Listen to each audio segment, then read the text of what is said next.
Welcome to On Sprue Review. My name is Violet Sun, and today I'm going to be taking a look at the Black Templar Castellan, miniature by Games Workshop for Warhammer 40,000.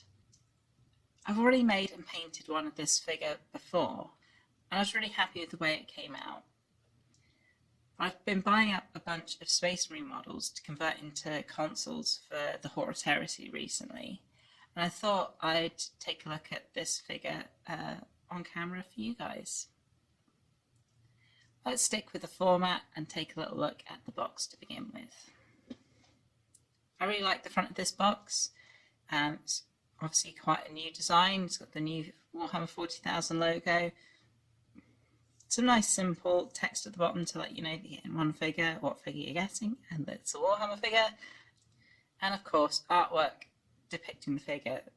A very nice studio miniature in this composited background with a bit of terrain and a bit of kind of texturing warp storm in the background. Now I think this is really nice. The kind of depth of field effect of the background being kind of blurry really draws your eye to the character without it being just boring in the back. Yeah, I think it really works. The back of the box is nice too, although it's a little more simple. Just the figure and a couple of close-ups and some links to Games Workshop websites. So yeah, it's a nice box. But obviously we want to have a look what you get inside. So let's do that. You of course get some instructions on how to build the kit, the sprue containing all the parts, a 40mm base to put the model on, and one of these recyclable but horrible plastic trays. Don't like these. But the other bits are looking pretty good. I do believe this size sprue would have fit into a blister pack, so I do wonder why some of these are kind of beefed up and put into cardboard boxes instead, especially when a lot of the characters are still sold in blister packs like the Primaris Ancient.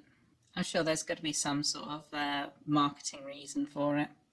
Let's have a quick look at the instructions.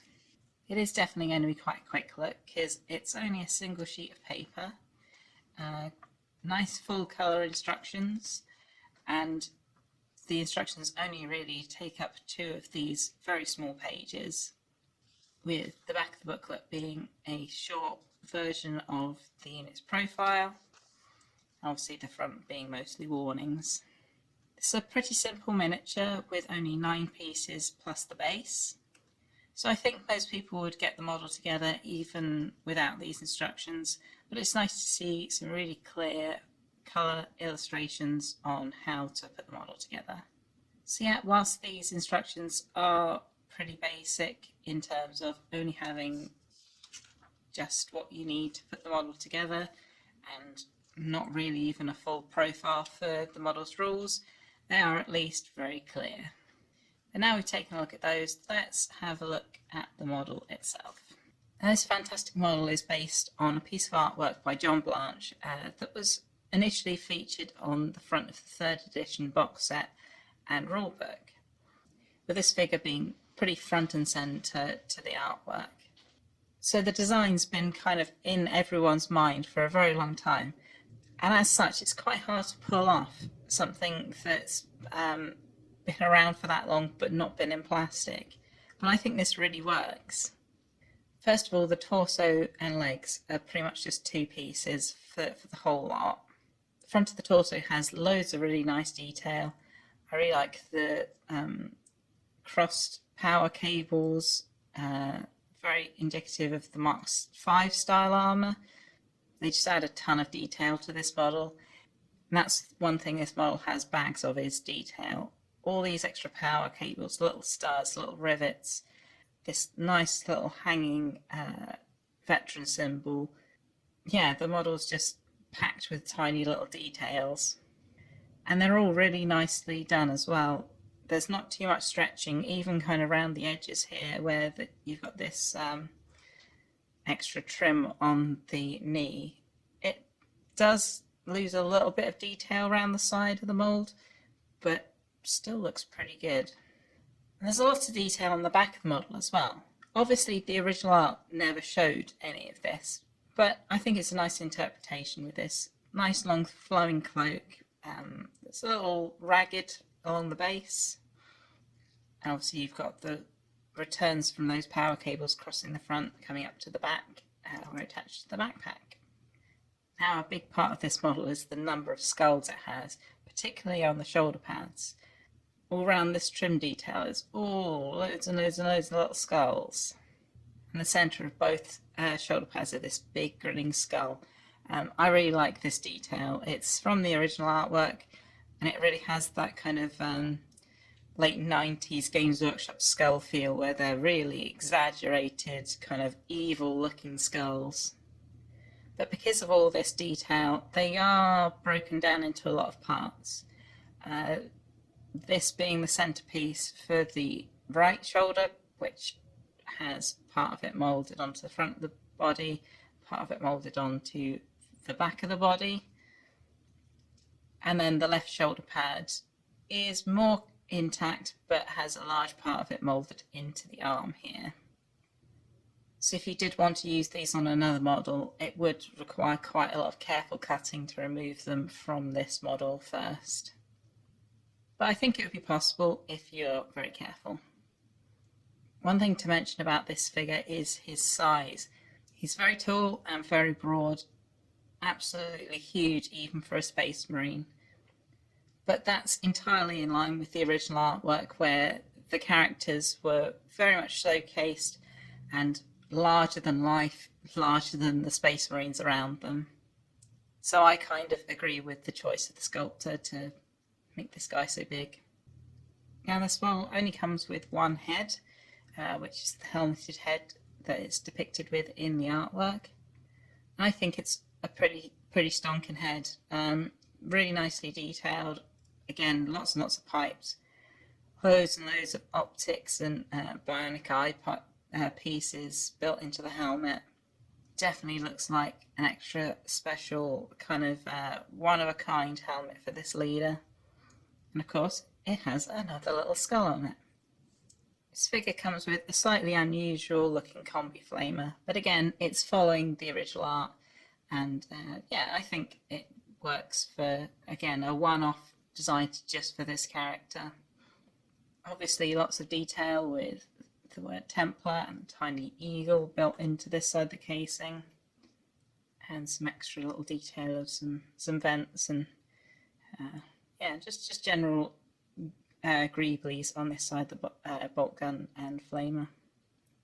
His other weapon is this power axe. I really enjoyed this design. I mean, I really like John Blanche's melee weapons. They're always really gothic, and I really like the kind of the sweeping design in this, so it just really works for me. Although it has been slightly oddly split in that you've got most of the haft and part of the hand on this part, and then a bit of the haft and part of the hand as part of the arm / pipe piece. The part breakdown is a little odd. It works fine for this particular miniature if you're building it as is, but if you're going to do a conversion, some of these sort of combination pieces are a bit of a pain, and you'd have to do quite a lot of work to, if you wanted to use this axe, for instance, to trim away the bits that are part of this part and recombine them with the main piece of it. The last piece on the sprue is this backpack, which is a pretty standard firstborn power armor backpack. It's got this kind of reliquary built into the back with a skull and a candle, which I think looks really cool. Again, obviously this isn't detail that you could see on the original artwork, but it's in keeping with the rest of it, I think. And what's on the front of the backpack? Yeah, you guessed it, more skulls. A whole line of them detailing along the kind of top of the backpack here. Even this little skull with his own little bionic eye as, I'm guessing, some kind of lookout attached to the top. So that's that for this sprue. It's a lot smaller than some of the ones we've tackled recently, so there's not quite as many parts to go in depth with. But I still think it's an absolutely cracking model, and this is why this is now the second one I've bought. The first one, obviously, I built up as is, trying to copy the original artwork as closely as I could with my painting, and I'm pretty happy with the way it came out. But as I said at the beginning of the episode, I am planning to use this model for a conversion. I'm going to use it for one of the Imperial Fist's special consoles, which are actually called a Castellan, but he's equipped very differently, with the option to take mastercrafted heavy weapons, which makes him quite an interesting HQ choice.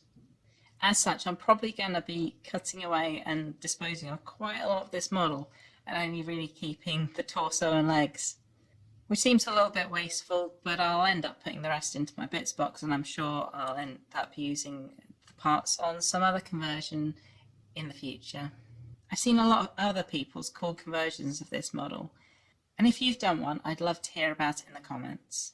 If you've enjoyed this video, giving it a like really helps the channel, and if you'd like to see more, there's obviously a lot more reviews in a similar vein on my channel, and subscribing is the quickest way to get to know about new reviews as they come out. Thank you very much for watching, and happy hobbying.